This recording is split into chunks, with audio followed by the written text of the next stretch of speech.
No risk it, no biscuit.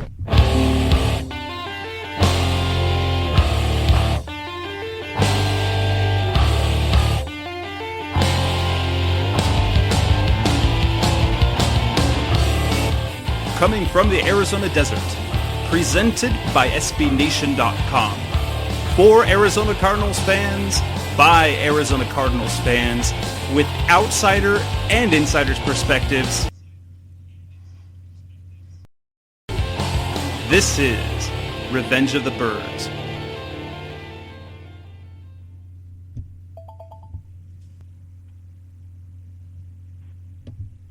This is Revenge of the Birds Radio. Hello, Arizona Cardinals fans. This is your host, Jess Root. And on the line with me is Seth Cox as we start our all-Cardinal show recording on a Tuesday night following a fantastic, just absolute, complete and utter beatdown of the San Francisco 49ers as the Arizona Cardinals roll to a 47-7 victory over the 49ers at home on Sunday.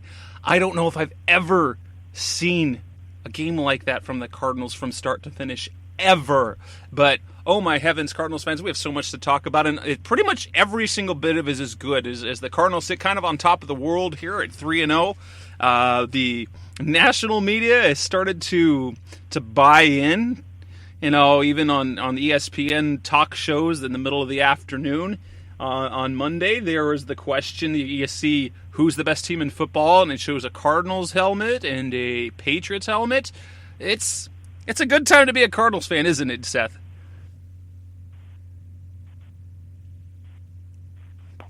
Yes, sir, it is. It's a different scenario than even the last, 4 years when we've seen a couple 3-0 starts. It's a different type of 3-0 so far. It is, and welcome back, Seth, as always. We're talking all Cardinals tonight. Again, this is Revenge of the Birds Radio, brought to you tonight, or today if you're listening to it, by Audible.com, the internet's leading audio content provider, where you can get a download all sorts of podcasts and audiobooks. And for Revenge of the Birds Radio listeners, we have a special right now, as we always do. Give Audible.com a try, and you'll get a free audiobook download, as I'm tripping over my words this show. So yes, you can get a free audiobook download by signing up for Audible.com, giving it a test run. Go to audibletrial.com/Revenge of the Birds. That's audibletrial.com/Revenge of the Birds. Get yourself a free audiobook download. Test out the service. It is pretty dang good, especially if you ever do any sort of driving of distances, and even if you have kids, it's a wonderful thing. So, what we're going to talk about today, there's really not much in the way of news. The news coming out of the Cardinals on Monday, no new injuries. Andre Ellington and Mike Upati, they hope will be back this week when the Cardinals play the Rams on Sunday at University of Phoenix Stadium. J.J. Nelson probably not. Bobby Massie is back. He got the start. Yet that was what happened. The Cardinals decided to bring back, not when he was reinstated, start Bobby Massie again over Earl Watford. Citing pass protection being the main thing. He played on Sunday. Didn't have a bad game at all. A couple of mishaps overall, but played a solid game. Mike Upati ended up not starting. He was real close, but he actually was the one who held himself out of the game. Hopefully he'll be good to go for the Rams on Sunday. So what we have to talk about tonight is, well, after a drubbing like that, I mean, it was thoroughly dominant. The Cardinals held the 49ers to, so few yards. They intercepted Colin Kaepernick 4 times. They held Carlos Hyde to 51 yards, although it was on 5 yards a carry. But of total offense, only 106 yards of total offense, only gave up the 1 touchdown, and that was kind of sort of pinned on a bad Drew Butler punt. The Cardinals rushed for 139 yards. They threw for over 300 yards. They had Carson Palmer over 300 yards passing, Larry Fitzgerald over 100 yards receiving, Chris Johnson over 100 yards rushing. Both Fitzgerald and Johnson had had 2 touchdowns apiece. Justin Bethlehem, Tyrann Mathieu returned 2 interceptions for a touchdown. There was so much good to that game. The question is, Seth, is there anything bad that you can really point out? I mean, really, is there anything bad that you can come away from that game and say, okay, other than absolute nitpicking, is there anything that stood out as that's like, is there a weakness right now? I think the one thing that I take away from every game so far is that you still want to see a little more from a pass rush being generated. Kent Hodder, I don't know how to say his name, to be completely honest. He's from New Zealand, so I don't think it matters. He tweeted out something that's interesting. The Cardinals use basically 7 DBs because, Dale Buchanan is playing the linebacker position. So they use 7 DBs probably close to 35 to 40% of the time. I haven't actually done the numbers, but, and you watch that, and they're blitzing a lot, right? So what happens when they have a team, that they actually face that can throw the ball? We thought maybe we'd see that against Pittsburgh. But not anymore. I doubt we will. You never know, because we saw Mike Vick, what was that, 4 years ago? Man, that was so long ago. It doesn't even seem like it was, but it was so long ago. But, yeah, we saw Mike Vick, 4 or 5 years ago, come in and do the stopgap thing after he was the backup and light it up just for, a whole season. So maybe that happens again, but like you said, I doubt it. Probably not. So I don't think we're really going to know how dominant this pass defense is. Maybe until, I don't know. I mean, when. And it's not even like a bad thing. It's just Green Bay, week 16. Yeah, I mean, week 16. Seriously, yeah. Could it be week 16 before we're like, is this pass defense any good? Because there's not really a passing game that you look at and go, wow, they're going to have to be prepped for that. So, yeah, I mean, I think that's the one, like you say, if you want to pick out something to say you don't know, I think that'd be it. Just because, I mean, the throws that were intercepted, the Colin Kaepernick throws that were intercepted, those weren't even, great plays. Those were just terrible throws. Just awful throws. And the 2 pick sixes were just awful decisions. But then the Tyrann Mathieu and the, who had the other Gerard Powers interceptions, they were just terribly thrown balls. Even if you go back and kind of look, he had open guys on those 2 interceptions, and he literally threw the ball to the defender. It was almost like he had money on the game. He's like, oh, we're getting a little too close. Let's get this back. But, yeah, I mean, that was one of the more, I talked about it, in Chicago, what I saw. I think that game against San Francisco was even better. Now, I still like the Chicago performance more because it was on the road, but I will understand why everybody will prefer this performance, especially because it was against San Francisco, and, we hate San Francisco, even though they're basically garbage now as a team.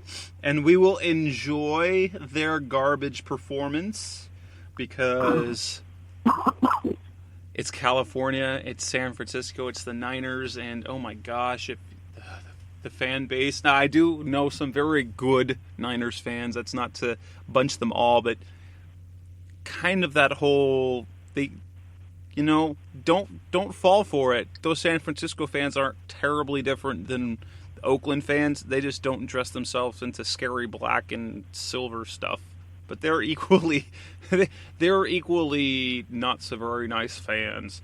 No, they're awful. Yeah. There are a lot of awful 49ers fans. But you know what? I heard that there's only one incident at the game. There might have been more, just unreported, but I heard there was only one incident at the game. So props to whoever the 49ers fans that showed up were, that you conducted yourself, with normalcy, I guess.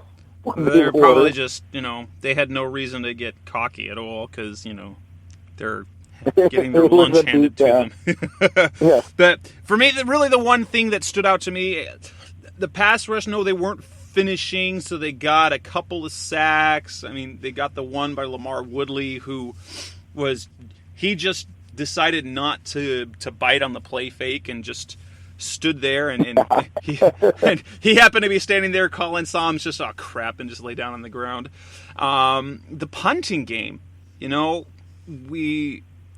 Drew Butler decision to keep him on the roster for Arizona Cardinals fans is one of the more puzzling decisions, because in our minds we see playoff Drew Butler, we see the blocked punts from a year ago, we saw the bad punts. Statistically, he had a pretty average season last year, but then you see him, he's not consistent. He's got the ability to do it, and maybe this year the Cardinals can get away with it because their offense is going to be good enough, so they don't need a dynamic punter the way Zasadil was a couple of years ago. But he's super inconsistent. The only points the 49ers had were as a result an awfully short punt by Butler. And then Jared Hayne happened to, catch it in stride and take it almost to the house himself. So, if it's not for that punt return, the Cardinals maybe shut the 49ers out. It's really, other than that, I mean, you could point to the penalties by Jared Veldheer in that one drive where he had the holding penalty that negated the Michael Floyd, that really, really good looking catch that he had, which is, that's Michael Floyd's game, is, in traffic, high point the ball, catch it, come down. That's sort of what he does. But it negated that. He had a couple of false starts. We'll talk a little bit about the crowd noise becoming a factor. But other than that, I mean, everything is sort of nitpicking. They ran the ball well. They threw the ball well. While they didn't really have a great pass rush, they were getting pressure on Kaepernick. Those 2 pick sixes in particular showed where the pressure was affecting him. The first throw that Justin Bethel did, you could see that Frosty Rucker was getting in his face. He was there. He makes a leap, and it causes Kaepernick to change how he's throwing the ball, and it throws it off his back foot, and it's just a bad throw. The other one, he had pressure coming right at him, and so he tries to get the ball away quickly, and so the pressure was there. They did a pretty good job of containing him. I mean, he did scramble for over 40, I think it was 46 yards. A lot of those 7-yard run and scramble and slide, but he didn't hurt them the way he did with his legs a year ago in their Week 3 game against the 49ers last year. But other than that, goodness. No, they only had the one read option play that I can remember. They might have had more, but I can only remember the one where when he scored, it was Okafor took. I mean, he went like he was going to crash on the running back, and he didn't. And then left Minter exposed, and he bit inside just for moments, and that was all it needed. Yeah, and I mean, you can definitely, if you want to go into a single out type thing where I think it's fair to say, based on probably over zealous expectations, Alex Okafor has underperformed this year through 3 games. I know he's got the 2 sacks, but I'm pretty sure one of them was similar to Lamar Woodley's sack, where he just was at the right place at the right time. But yeah, I mean, it's hard to really 47-7. It's hard to nitpick. I think you hit it on the head with Drew Butler, though.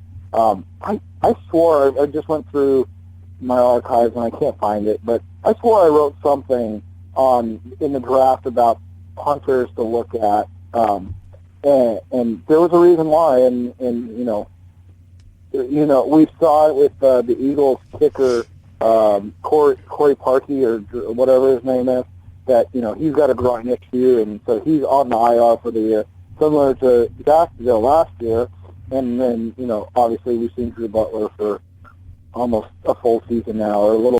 Oh, crap. Well, let me get Seth back on the line. I inadvertently, dropped him. Sorry about that. I clicked the wrong thing and hung up on you. Continue. Well, no, I was just saying we saw it with Corey Parkey now and then Zachville last year. Those groin injuries basically are a death knell for a kicker. So, I was shocked Butler made the team. I shouldn't say I was shocked he made the team. I was shocked he didn't bring anybody else other than Zachville in to challenge him. And now it's kind of like almost too late. Like you don't want to mess up the rapport that Butler and Catanzaro have. So you're kind of stuck with it, But like you said, if we're talking about punters and right, and if they have a good offense and he's actually punting from about midfield, he's really good about placing that ball right inside the 10, inside the 5. That's something he's really good at. He's just not real good about, Ben Graham. Ben Graham was really good at pinning, but he wasn't good at distance. We've seen somebody, he's super inconsistent. Butler's super inconsistent with the deep punts. He's really good about, on the short kicks from midfield, skying them up high so that Jerron Brown or Justin Bethel can get down inside the 10 and inside the 5 to catch or down the ball. It would have been a third down inside the 10, inside the 5 had Bethel been able to track that ball right, and he did get bumped a little bit by one of the coverage guys. As long as the offense is, it'll be an issue if the offense sputters at all in a tough game. That could become an issue, but until then, we'll live with it, I guess. Yeah, and it's hopefully, and I don't mean this in a bad way, but hopefully we see that this week. Like, that is one thing you do want to see eventually is that the Cardinals get punched in the mouth and to see then how they respond. Because it seems really easy right now, right? Like, the Bears game seemed like it was on easy mode. And well, even the Saints game, it was kind of close at some point. The Cardinals they've led the entire part that is just lucky and, winning the toss and getting down the field and scoring, but they haven't faced really any adversity. They haven't trailed. They haven't really. Yeah. They've been in control of every game, and I kind of expect the same thing to happen this week too. But at some point they're going to face adversity. I'm not terribly worried about it because they're so. The Patriots kind of look this equally good, so. and they're consistently. You don't worry about what happens in the close games. Well, they perform. They're not in a lot of close games because they're just freaking good, and that's so far the Cardinals. Now let's point out something. Let's joke. I say this kind of jokingly, but is it 2009? Now, yes, the Cardinals were good in 2009, but let's just look at this. The Chris Johnson, age 30, 110 yards on the ground. Larry Fitzgerald, 9 catches for 130-something and 2 touchdowns. Carson Palmer throwing for over 300 yards and 2 touchdowns.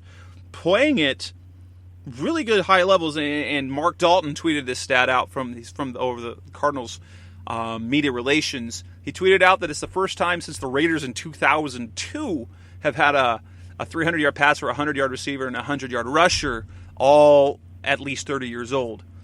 But did anyone anywhere envision these 3 players, maybe Fitz, but even last year, everyone was kind of saying, well, Fitz is kind of done. He's kind of a symbolic figurehead now of the offense, third down guy. But these 3 are showing to be, playing at a level much younger than their age, but doing it at a time in their career when pretty much, they're players that a lot of people thought were washed up. Carson Palmer was washed up before he came to the Cardinals, really. He sort of was. Chris Johnson, no, he was on the streets, unsigned.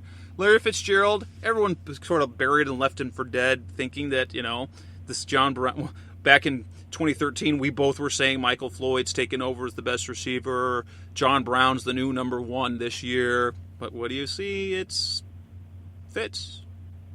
Where are we? And Yeah, what universe are we in? I think you look at it and you see that teams are really focused on John Brown, and it's really opened up Larry's offensive abilities. And I think all it's going to do is it's going to eventually balance out. Like, clearly Fitz is not going to keep up this pace because it's at, I think, like 1,700 yards and 122 catches, almost 1,800 yards, and 27 like touchdowns. Come on. Yeah. That's absurd. Yeah, but even if he, I mean, you don't want to say half, but even if he gets, even if he's at close to 100 and 1,200 and, 12, that's a huge season for a 32-year-old or running back or wide receiver. Excuse me. That everyone thought was just a glorified tight end anymore. Well, and to be fair, I mean, he's getting a lot of coverages on linebackers and safeties. So why, maybe other teams think the same thing. And so, he's taking advantage, and the Cardinals are taking advantage. Just, Floyd played a little bit more this week. He still struggled. He had the one catch that wasn't a catch again. So, and then, John Brown, I think had 6 for like 67. That's only on pace for 86 catches or 96 catches and 1,100 yards. Nothing big,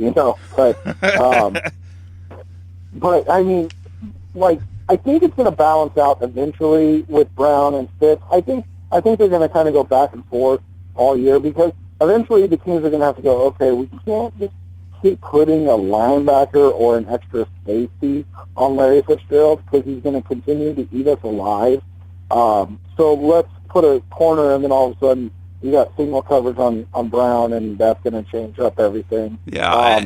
One interesting thing that Bruce Arians talked about is, and I think something that, aside from the health, he's healthy, Carson Palmer's healthy, they're comfortable in the offense.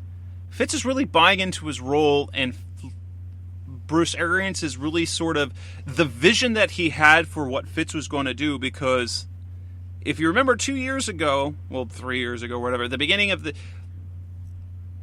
BA said if he wants to catch 100 balls, he needs to be able to play inside because now he's got all these favorable matchups. This is exactly what he's doing. And he talked about the play action game. And I charted it. I noticed it the first week.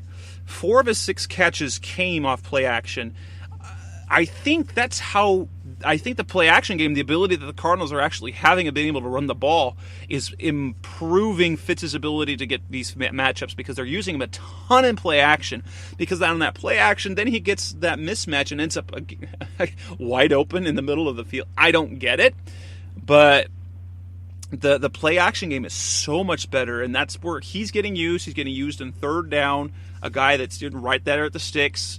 And then he said he's doing a good job of getting involved in the red zone, and that's really good for Fitz. It's really, this is what I think Bruce Arians envisioned for Fitz in 2013, and he just had the injuries that he had the hamstring, both the hamstring issues that really hampered him down the stretch. And once he was starting to get but now what Reggie Wayne did under BA after he moved positions, this is the sort of thing that Fitz is doing, because what are you going to do? You've got Fitz playing in the slot, so are you going to cover him with a regular DB? But what happens on play action? They might run the ball, and like you said, you got John Brown with single coverage down the field. He's going to beat everyone. I don't see why it can't. I mean, I don't think it's going to be 1,600 yard season, but I can totally see this being a 1,300 yard season for him. Even though you just look and because he's not winning one-on-one matchups like he used to. He's not getting separation. It's just that the scheme is winning things for him. Well, and he still runs really crisp and clean routes, yes. and he's able to do nuanced things that young receivers can't do. Even Brown. I mean, Brown doesn't create a ton of separation, in the intermediate routes unless he's already one deep. So and we've all, I've said my piece on Floyd plenty of times, and it holds true. Like his one, big play again was what? A jump ball, right? So, yep. I mean, that's the problem. Like, people don't get, one, the importance of route running because so many athletes are playing wide receiver now as opposed to, being athletic wide receivers. But when you have a guy like Fitz, like Reggie Wayne was, like you said, even Hines Ward, hell, I mean, you go back to Hines Ward in that BA offense, and he was producing 900 to 1,100 yards a season, and dude was running like a 5.2. Like, it's not like, it's not like he was out there burning guys. It's just the ability to understand coverages, work routes, set up your routes. But to go back to your point on what they envision in 13, and the injuries and things like that, one of the biggest things, and BA talked about it today or yesterday on one of the local shows, I can't remember which one. But he talked about, he's learned the position, and what people don't understand a lot of times, and even somebody like me who knows a little bit about the game, it's hard to switch positions when you've done something your whole life, right? So we talked about Jonathan Cooper moving over to right guard. Dude's been a left guard since he was, I think he played left guard in almost every start in his college career. I think he had a couple at center, and it was awful. But now he's asked to play right guard, and he's been okay, but he's learning a whole new position, and it's entirely different footwork. It's relearning how calls and angles and things like that. And at the wide receiver position, it's the same thing. You don't just go line up on the right side and go, well, I've always lined up on the left side, but I'm just going to line up on the right side now. It messes with your steps. It messes with your stance from the start. You have to have your feet right. So when you're running, a 10-yard out, you hit the 10-yard and you're able to plant with your left foot and go outside, or if you're, running an in, you're able to plant with your right foot and cut inside. It's all nuanced, and it took time for Larry to kind of rediscover how he's supposed to play football. And I definitely agree with everybody talking about the hamstring injuries and just how they nagged him for, almost 2 years. And he does look a little healthier. Like you said, he doesn't look as explosive as he did back in the day, but he knows his concepts now. He's comfortable in the position now. You can see it. You can see a confidence in what he's doing that wasn't there before. All of a sudden, there's not hands being thrown up by Pitts and Palmer going, okay, what did you see, dude? Because I didn't see that. I went this way. You threw the ball this way. What's going on? You see that with other guys still, but you don't see that with those two. And I think, we expected, because Reggie Wayne did it in 1 year, so we expected Fitz to do it in 1 year. But no, I mean, everybody learns at a different rate. And as great as a receiver as Fitz was and is, it was going to take time. And being, the nagging injuries and the timing, and then the Palmer injuries last year, because he was in it last year. I mean, let's be honest. I think he was on pace for 1,300 last year before Palmer got hurt. So, I mean, he was in it last year, and now it's just kind of carrying over. So let's just hope they stay healthy. And Chris Johnson, it's, he has been exactly what you said he would be. One thing, again, and Carson Palmer noted, I believe what I saw, I have to go back through my notes, but I believe of his 22 carries, again, there was only one negative play. And it's another case of we haven't seen that. We just haven't seen that in the Cardinals running game. And he's not a power runner, but he does, even on a bad play that looks like it's going to be a negative, he manages to get 1 or 2 yards out of it. And so you don't end up with, 2nd and 12, you end up with 2nd and 8. Which, is just that much better. It keeps you all, and even on those plays, it keeps you, like you say, almost on time with your playbook and your plays. And maybe it was I don't know what it is. And I was actually talking to Adam Green about it in the locker room yesterday, is national perception. To talk about Carson Palmer and his perception around the league. Chris Johnson was another one. And I pointed out there's a lot of things. One, he's always been perceived as a me guy for some reason. The image being a young black man, and then going along with the dreadlocks and the gold teeth. I was going to say, didn't he used to have the grill that he still wore does. all the time? And... Still does. But, I mean, that's a thing that image-wise, I guess it hurts him. I don't know what it is, but then when you meet him, he's one of the guys in the locker room when a reporter talks. He gives open, honest answers. He's not standoffish.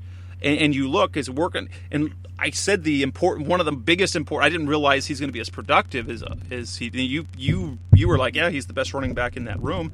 Is the fact that what he adds to that running back room is so critical, because you've got a really young David Johnson, and you've got an Andre Ellington who has every single year nagged with injuries and is missing practice time all the time. Just a workman-like attitude. He is a solid pickup, and I'm interested to see how they're going to mix that up, because both, and I asked the question of BAs, it's a good problem to have, because Chris Johnson likes to tote, and he said that Andre Ellington's the same way. Andre Ellington is a very quietly super confident guy. He's got the same sort of mentality that the big name running backs. He wants the ball in his hands, and he wants to have it a lot. And he can want that, but, like, dude's got to stay on the field, right?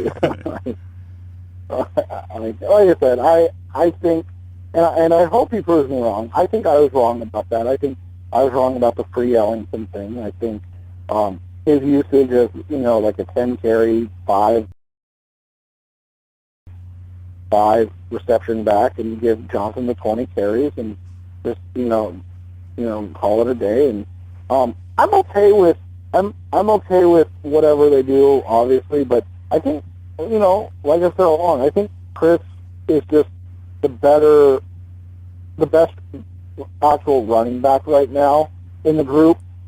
David, we saw it this week finally. Like, he didn't get the magical play where he touched the ball and scored a touchdown. Yeah, what is that? He didn't even score a touchdown. I'm disappointed. He's a bust. Yeah. But I mean, he actually had to work for his yards this week. Like, dude had to go put in some work, so it was good. I just think, like I said all along, I think Johnson's still the best running back. Like, pure running back, understands the game, understands how to get the cheap yardage. He's not going to hit a home run. I think he had one big play on the. I don't even know if it was a pass play to him. He had a 40-yard pass play. I think it was a check down by Palmer. Yeah, and well, it was actually I happened to catch it on the screen in the locker room. They happened to point out it was a really smart play by Johnson. He went out and chipped Navarro Bowman, so he put a body on him, and then just wandered out into the flat and had all sorts of room. It was a really heady play by him as a back, picking up blitz and then hitting the flat. The other one that was actually his biggest play, I believe, was the 30-yard run. And it was, he had a 30-yard, he had a 15-yard. I believe the 30-yard one was on a penalty, that it was on an offsides penalty, and the flag went, the defense went light, and then he just ran. Yeah, and that's the thing. Is, like I said, he's not the home run threat he was 5 years ago when he's CJ2K. It's just it's the mileage. Like, dude, it's like my car I drive to work. It's got 150,000 miles on it. Like, it's fine getting to and from work, but I'm not going to get any street races in it. Like, it's going to get me to and from work. It's got AC. It brings the leak every once in a while, but it's reliable, and it's going to get you to where you need to be. That's what Chris Johnson is now. Like, he's reliable. You can count on him, and like I've said every week, he's going to keep your offense on You need a home run. That's when David Johnson and, coming back, Andre Ellington come in. But if you need a guy that's just going to continue to move the chains at 4.2 or 4.3 yards per carry, CJ's your man. And I think, like I said, let the dude tilt the rock, wear down. He's on a one-year deal. I mean this without any disrespect possible, but run the guy into the ground and then pick up another one next year. That's just, unless you have an Adrian Peterson or a Le'Veon Bell, and there's some other guys too, obviously, but unless you have one of those freaks of nature who can carry the ball 280, 320 times a year and then come back and do it again the next year, just keep churning them out, because they're third, fourth round picks. They're street free agents.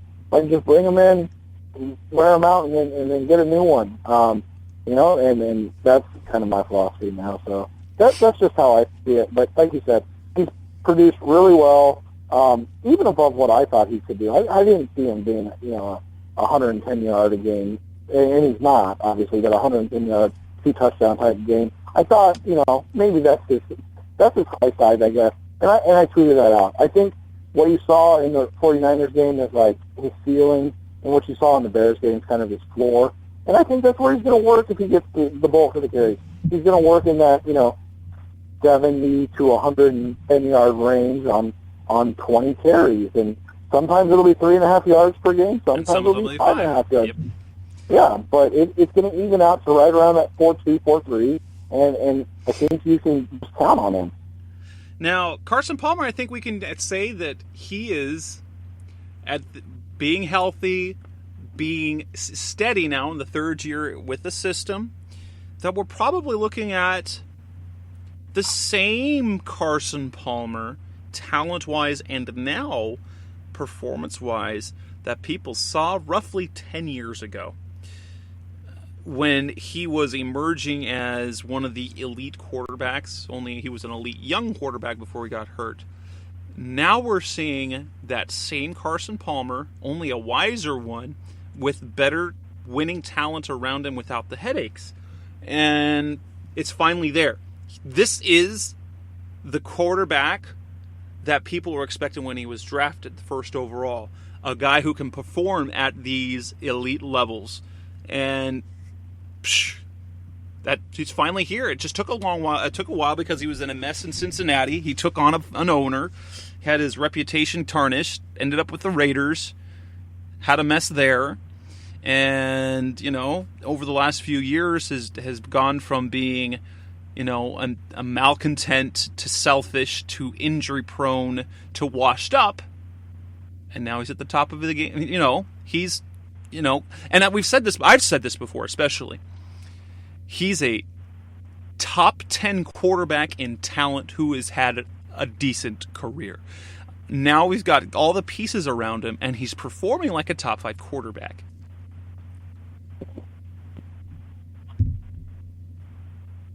No, I mean, yeah, you're right. He's performing at the highest level of his career. Maybe I think it was like 06. I think it was the year he blew out his knee. So whenever that was, maybe that was 05. I'm not sure, but that that was his best thing. But even then, he was still he threw a ton of interceptions, and I think that's the thing that's changed the most is that, and I think it has come with age. To be honest, I think the fact that his arm is kind of weakened, and he won't admit that, but like his arm has weakened. So now maybe he doesn't trust his arm quite as much. So he's going to make the safer throw, right? Like that seems to me like even from year one to now in Arizona, I feel like you see that like he's not taking the chances on throws, and when he is taking the chances, he's usually taking them safely on throws to a jump ball to Michael Floyd, or a deep ball to John Brown where, he's 4 yards past the guy and he can't quite throw that far anymore, or stuff like that. So I think that's where he's playing right now. He's playing at a level where athletically he's not at where he used to be, but mentally he's so far above and that was never a question of Carson, but he's so far above where he's been and trusts himself and he trusts his receivers. You know, I forget who it was that dropped the pass, and I think it was David Johnson that dropped the pass, and then like 3 plays later he went back to David Johnson. And that's just a trust thing. Like, you have to trust your guys, and I think he trusts everybody. I think he knows the offense, but I think also he's at the point where he knows he does have some physical limitations. So maybe I shouldn't push that ball down the field. You know what? I'll just take that 12-yard out and let my guy go and, you know, make the play after the catch instead of trying to hit that, you know, 25-yard post. It's just simple things like that just come with age, experience, and the fact that, you know, he's at a really, really high level of confidence. And I think outside of the top two, Brady and of course, the Mr. Negative Aaron Rodgers, I think, you know, only really consistently Big Ben was in the same conversation. And now, you know, I don't know how many guys you look at and you go, yeah, I'll take it. I mean, Luck's struggling. I think Cam Newton probably, because he's doing it with Ted Ginn Jr. We saw that dumpster fire here last year.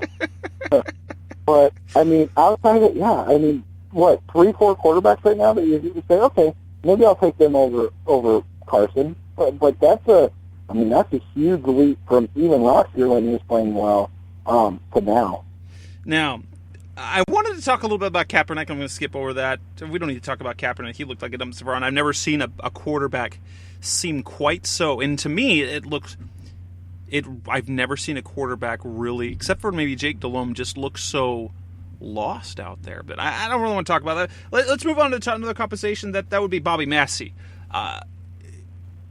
They cited pass protection. He gets in there. The Cardinals do give up a sack finally, and Pro Football Focus, you know, gave credit him for only 2 hurries over the first 2 games. I believe Earl Watford had given up a total of 9 total pressures between hits and hurries, and Bobby Massie comes in, gives up only the 2 hurries. How would you say that the decision was?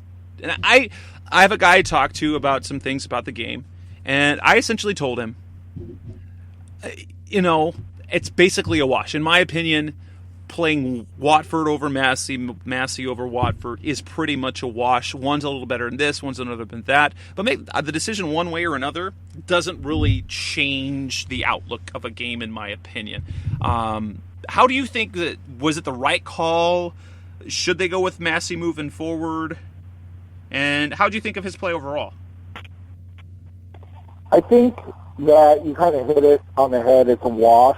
And so to me, and this is just me, and this is my long-term thinking brain type thing, and I do this and everything. To me, if it's a wash, just let Watford play. Then at least you know you have 2016 as well. That's just my thought. But if it's the same thing, I think we saw a little bit. Watford's, and I know Chris Johnson had 110 yards rushing, so don't get your panties in a bunch. Revenge the words. But Watford was better in the run game, and Massie's, you know, a little better in the pass game, and so it evens out. I think you can make the call that because Massie is slightly an upgrade in pass protection, it's probably more important to what the Cardinals need to do on offense to not have Palmer get hit. So you can just, it's not even justified, but you can make it in that way where it makes more sense to play Massie. But if it's a wash, let Watford play, because Massie's going to be gone next year anyway. Like, I don't know, I guess you could pay him, but then you're the Bengals and you wasted a pick on a offensive lineman in the first round. So I don't know if you saw that, but the Bengals signed Andrew Whitworth, their left tackle, to a contract extension after they drafted 2 offensive tackles in the first couple rounds of the draft. So. Well, and that might have been just because, something to throw some money at him this year and know that he might not be back. Who knows? But we look at the running game. Obviously, the running game, they rushed the ball 39 times for 139 yards. It's working this year. And Bruce Arians cited several things. He said, obviously, there's been a greater emphasis on running the ball. They're better up front. The tight ends have improved, so you don't have, John Carlson and trying to block. Now you've got Darren Fells, who's not super consistent about it, but when he does block, when he whiffs, but when he gets on a guy, he's good. Got Jermaine Gresham, he's more than capable. He cited the receivers are better blockers this year. They're doing a good job in kind of buying into the team factor, because especially since in the passing game the running backs have to chip and pass block as well, and so the receivers are buying in and doing their part to help in the running game. I think the biggest factor overall is having healthy, talented running backs. I don't want to take anything away from Kerwin Williams and what he did last year, but there's a reason why no one picked him up. I mean, he's just a running back who's got some talent, but you had a healthy Andre Ellington in the first game. You have a healthy Chris Johnson, and last year they lost Jonathan Dwyer. They lost, and Andre Ellington wasn't healthy all year, and so he was not in a good place. Dwyer goes down. Then they're using Stephon Taylor. Then they're using Kerwin Williams. The biggest thing they have consistently on the front line, and the talent's just better. They're running the ball better because they have their top line running backs, and I don't know how that's going to play out once Ellington is back, but I kind of like having that. And then you're able to ride the hot hand a little bit more. Oh, CJ's picking up some chunks, leave him in there. Then you don't really see a drop down when one guy steps in for the other when they're in the ball game. Yeah, and I think this week is kind of the first real test they'll have in run blocking and obviously pass blocking, because that Rams defensive line is ridiculous. But just assassins. Yeah, don't let anybody get near them. But yeah, I think Larson's been surprisingly steady. Cooper, he plays with his hair on fire, and I think that gets fans fired up. I had that conversation with a friend, and that's what I said. I think fans really enjoy Cooper's style of play. I don't think he's as good right now as fans are making him out to be, but he's not bad by any means. Like, it's not a knock on him, but I don't think he's as good as everybody is making him out to be. I just think that the fact that he is downfield a lot, they ask him to pull at times, so you see him moving all the time, and so it's a lot of fun to watch him play. Finline's actually the one that's been the most surprising to me. I mean, we know what we had in Belvedere, and so I don't think anybody's surprised by his dominance at left tackle in the run game. But yeah, Finline's actually played very physically at the point of attack, and I think that's been the most surprising thing to me, is that you're getting a little push out of the middle now, and so all of a sudden you're getting a little push out of the middle. You already have a strong, edge blocker in Belvedere, and Massie's not bad in the run game. So all of a sudden you're getting a push in 4 or 5 positions as opposed to 1 or 2. So it makes and like I said, you have some healthy running backs with DJ and DJ, so things are getting a little more enjoyable to watch. One of an interesting comment, and it kind of played into some of the offensive line play, is Bruce Arians noted the crowd. He mentioned it Sunday and he mentioned it on Monday, that the crowd noise was an issue at home on offense. That the noise, in particular from the opposing fans, I don't know if it was opposing fans or not, but made it so that the tackles couldn't hear their count, and so they had to go to a silent count. Now, that's not necessarily a bad thing, because they do that on the road all the time, but it's not something you expect to do. And that was the case with Jared Valdir's 2 false starts. It was the one play where Massie got beat really bad. It's that he couldn't hear the count, so he got off the line slow, and so the defender already blew by him. Interestingly enough, Arians talked about, there's the discussion about tickets again, saying that the 49ers fan had way too many tickets. That's a hard thing to handle because they travel really well. They got a ton of fans here because the 49ers have been good historically, and we didn't have a good team that was here historically, especially during the first few years of the Cardinals. They were just terrible, and the 49ers were dynasty good. But I think it was, and in fairness, I think the Arizona Cardinals fan base gets a little too amped too much for offensive plays. When big good things happen on offense, they cheer and they're raucous, but they don't get down in time. I think Arians was just choosing his words wisely, because we know very well that telling fans that they're not doing it right is always a bad idea here in Arizona. So I think he was just choosing his words wisely. But it is an interesting thing. The fans go bonkers anytime Larry touches the ball and then start cheering Larry, Larry. But then on the next play, then they can't hear the snap count. I don't know. It's kind of a problem, but it's not really a problem all at once.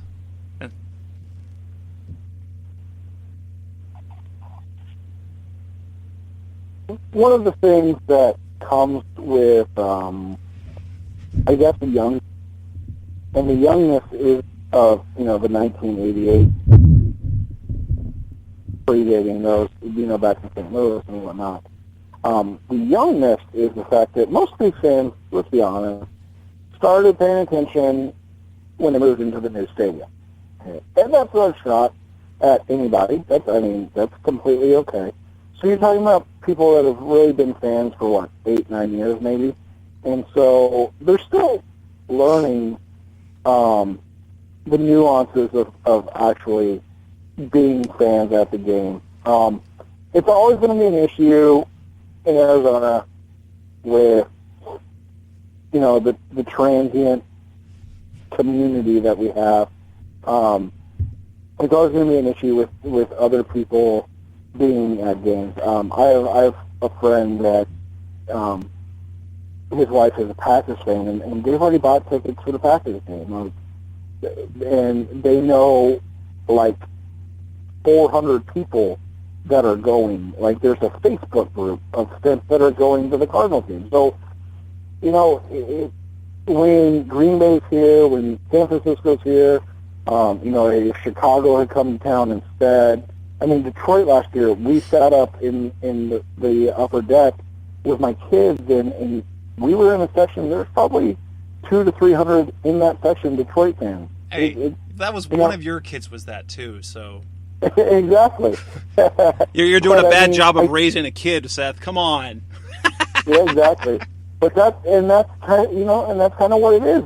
There's a lot of non-Cardinals fans here, and then the Cardinals fans that are here, they're still learning. They're still learning how to shut up after a big play, because now you're down inside, your red zone, and you need to be able to hear the calls from the quarterback on audibles. Hey, we want to run a fade, but we called a dive in the huddle. Shut up. You can't say that. But that's kind of what it is. And it'll come. Like I said, you've got a fan base that's about 9 years old in reality. And a reputation of a stadium that's being really loud. So what do fans do? They want to be really loud. They're just choosing not the best times to do it. Right, and that's what I'm saying. It's just what is youth? Youth is stupidity, and that's they'll learn as they get older, and it'll happen slowly but surely. I'm sure it'll get better, especially as the demigod that is Bruce Arians continues to complain about it to the media. Final topics of the Cardinals start. They play this weekend against their second division game in a row. They'll play the St. Louis Rams, or as we know them as the quarterback assassins, dating back to 2012 when they had the 9-sack performance that essentially ended Kevin Cobb's career. It didn't happen then. It happened the next week. Following that, you saw last year both Carson Palmer and Drew Stanton going down, and just last weekend, just to remind everyone, that would be Ben Roethlisberger, who now is injured. What to expect for the Rams? They're a team that's not very good on the road. I mean, they beat the Seahawks at home and then lost to the Redskins on the road. Part of that was probably a little too overconfident, but at the same time, this is a very physical defensive line. The offensive line is trying not to talk too much about it. That way they don't, hype themselves up or get it in their heads that the defensive line is really good before they even play the game, because they still have to play the game. Although, as we learned with Washington, you can run the ball on this team, and if the Cardinals can run the ball at all, that will really open things up. Anything of concern? I'm not terribly concerned offensively on the offensive side of the ball for the Rams, because their line is bad. And Nick Foles doesn't look like he's much. I don't know. I'm not terribly worried. I just hope that they're not. They don't. I just hope that Carson Palmer doesn't die. That's really all I hope. I talked to a Rams fan the other day, and basically, here's what it is to beat the Rams. If you start fast, you're going to beat the Rams, because they're not a team that can play from behind. So it's really a matter of what do Carson Palmer and the offense, how do they get started? If they get started fast like they have in the first several games, then I really don't think there's anything to worry about.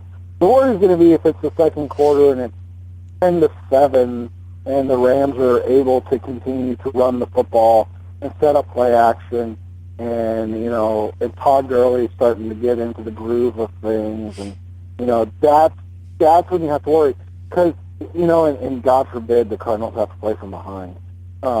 That just plays into exactly, and that's how the Rams beat the Seahawks in Game 1. They had to play from behind, and all of a sudden, we're just going to pin our ears back and kill everybody in our path, and that's what happened. So and this is the one issue with the 3-0 and 120 however many points, and only giving up I think less than 50 so far, or about 50. That you have this maybe overconfidence from the fan base. I don't think the team worries about it, but I think this overconfidence from the fan base that this should be easy. Maybe it should be, but what you have to remember is when you have a good defensive line, anything can happen at any time, and that'll be what's interesting. What happens? Can they block Aaron Donald and Robert Quinn consistently? How disruptive will Michael Brockers and Chris Long be? And then obviously when Nick Fairley gets rotated in, are the Cardinals going to continue to be able to get a push in the run game? That's kind of what it is that you have to worry about. But like I said, if the Cardinals can play from ahead, there's really not much to worry about, because it neutralizes the Rams' strength, which is the pass rush and running the football. If the Cardinals have to play from behind, that's when things can get, you don't want to say out of hand, but that's when things can get dangerous in the Rams' favor, and not necessarily even winning the football game. That's just when they become a deadly team. It's when they can control the ball and they have a lead, because they can really just pin their ears back and go after you. And that's, like I said, that's when they're at their most dangerous. And Cardinals fans, that'll make it a wrap. We're going to face the Rams this weekend. I don't have it exactly set up, but I will be doing a preview show with Joe McAtee. I believe it will be from Turf Show Times, our SB Nation sister site. But this has been our our all Cardinal show with Seth Cox. This is Jess Root. Thank you for listening. We will be back on the air for our all Cardinal show again next week. And until then, thanks for listening. Head on over to RevengeTheBirds.com and talk more and read great Cardinals content. Again, that's Seth Cox. I'm Jess Root. Thanks for listening. Have a good night, good day, wherever it are and whenever you are listening. 4-0, here we come. You've been listening to Revenge of the Birds. Keep the conversation going by visiting RevengeOfTheBirds.com. Follow us on Twitter at Revenge of Birds. You can also find us on iTunes at Facebook.com/Revenge of the Birds.